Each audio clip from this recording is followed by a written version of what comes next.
मुलुगनां उसु गेलेगिरि सानमा ब्रह्मखौ ओनसोलाव मेहेरगोनां हाबाफारिजों बरायदों।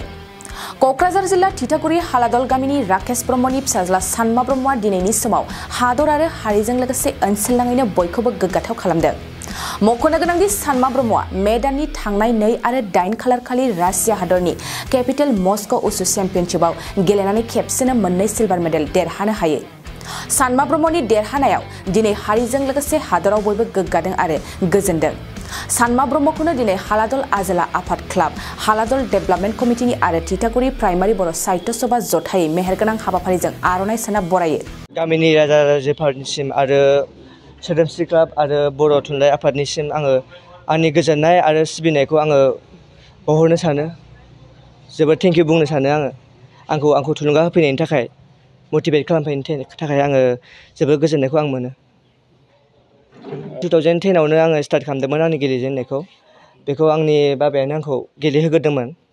बेनि उनावहाय आङो 2010 आवनो आङो क'क्राझार सायावहाय आङो सेलेक्सन होनानै आङो सेलेक्सन मोन्दोंमोन। बेनिफ्राय आङो कन्टिनिउ खालामलांबाय थादों आरो गेमखौ। बेनि उनावहाय आंनि फार्स्ट इन्टारनेसनेलआ आं 2018 आवहाय आं गेलेग्रोदोंमोन। बेवहाय आङो 4 रेंकिंआवसो थांनो हादोंमोन। बेवहाय आङो मेडेल विनार जानो हायाखैमोन। ओमफ्राय बेनि उनावहाय आं 2019 आवहायबो आङो 15 वर्ल्ड उसु चेम्पियनशिप गेलेहैदोंमोन। बेवहायबो आं पार्टिसिपेटसो थांदोंमोन। बेनि उनावहाय आङो माने गिभ आप खालामाखै आरोना। आङो माने मेडेल देरहासारनो हायाखै, थेवब्लाबो आं गिभ आप खालामाखै।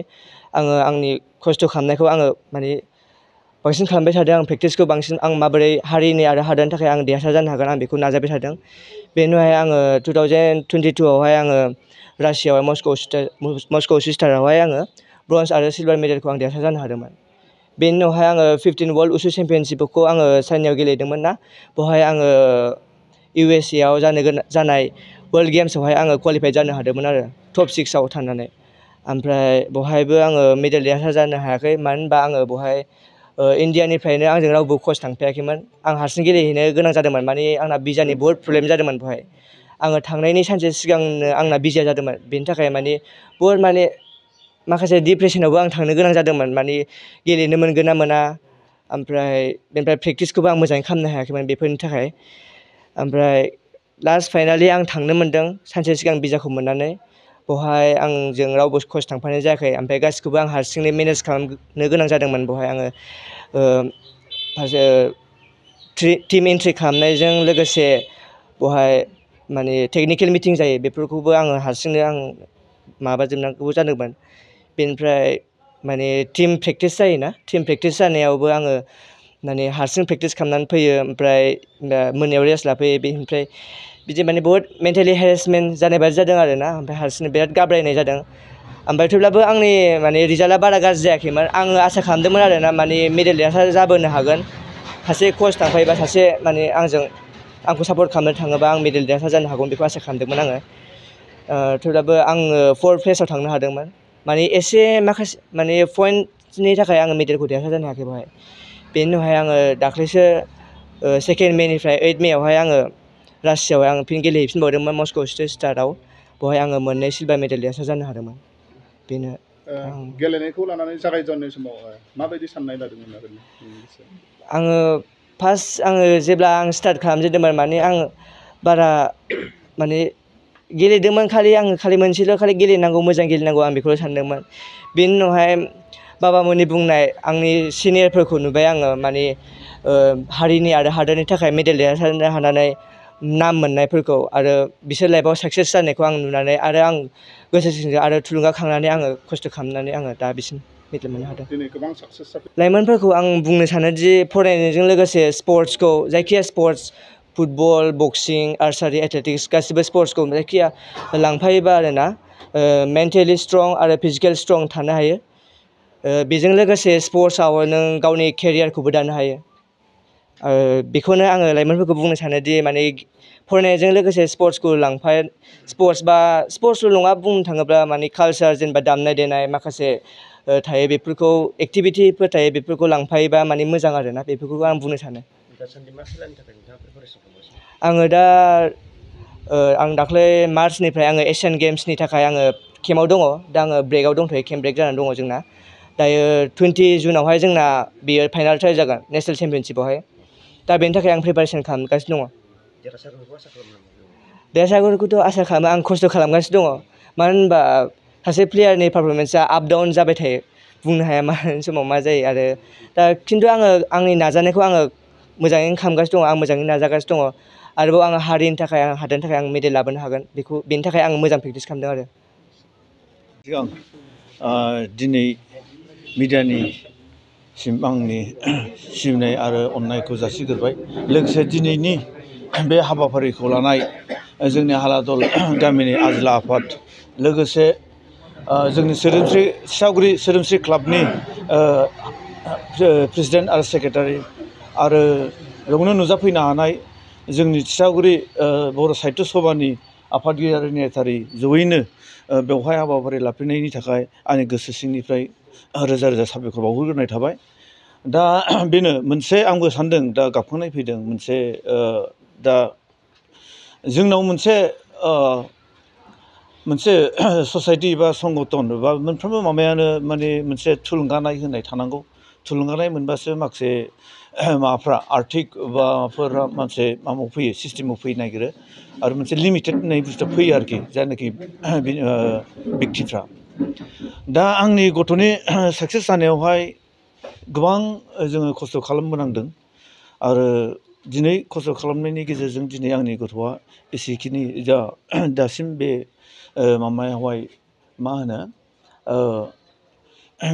एसेखिनि माबासिम माने गोजौ थाखोसिम सफैबाय आं बिनि थाखाय जोबोद गोजोननाय मोनदों गावनि सायाव आं गावखौनो गाव बिराद गौरब मोनदों दा बेनो दा आं बेखौल' मेसेज होनो लुगैयो जोंनि गामिनि माखासे लाइमोनफोर जानाखि जेनेरेसनफोर फैगासिनो थानाय जाखांफुबाय थानाय जाहाथे गेलेनायजों लोगोसे फरायनायजों दामनाय देनाय जिखुनु खेला देलायावनो एसे नांथाबोब्ला माने मोनसे गावनि मोनसे थांखि थांनानै थानाय लामाखौ माने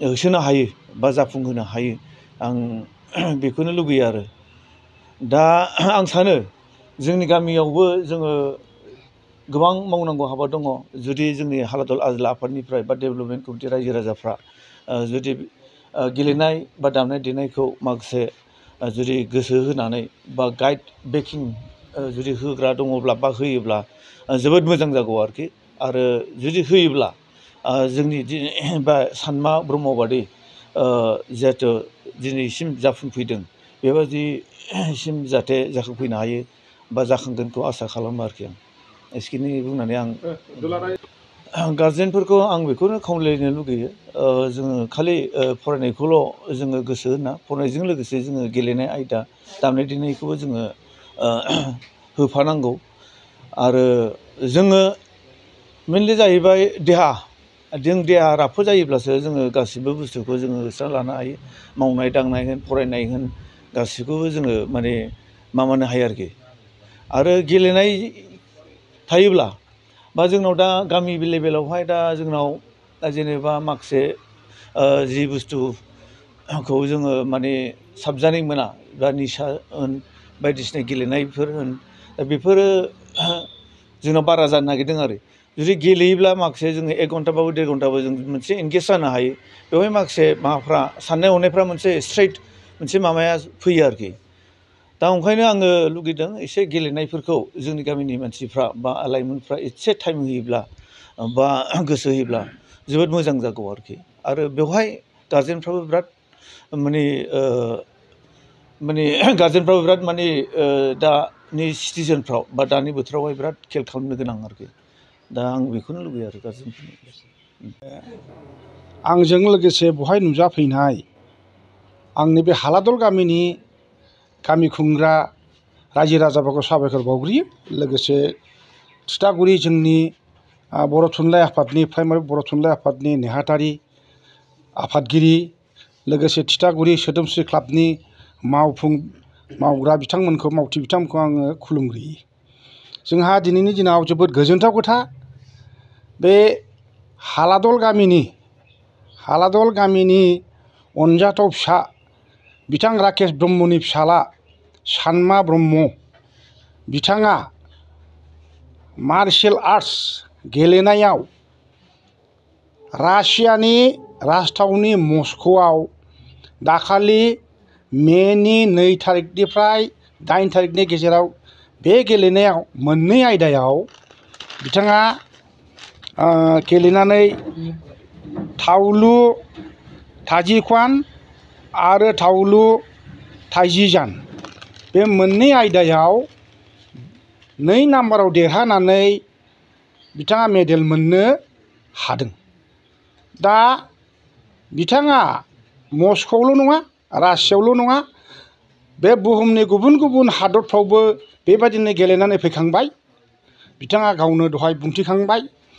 लोगोसे बिथांखौ आङो साबायखर बावो।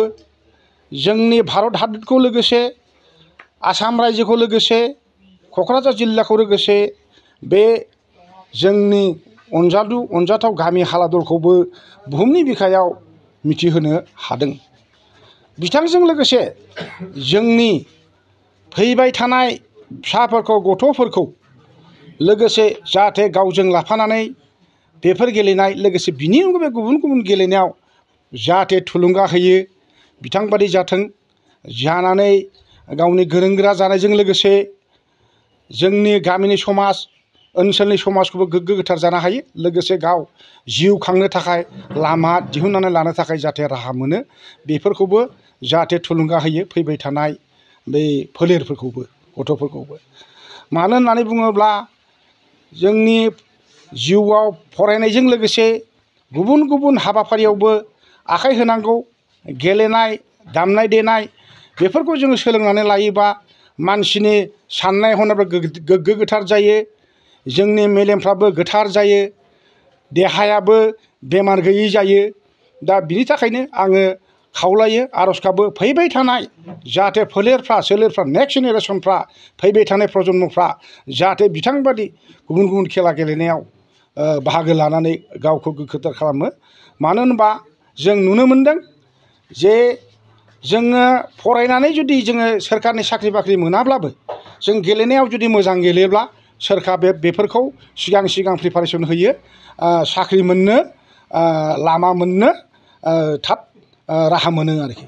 दा बेखौनो आङो खावलायनानै दिनैनि बे बिबुंथिखौ बहायनो फोजोबनाय जाबाय। गोजोन्थों। जै जय। सामा ब्रह्मखौ बरायनाय हाबाफारियाव नुजाफैनो मोननानै जोबोद गोजोननाय मोन्दों।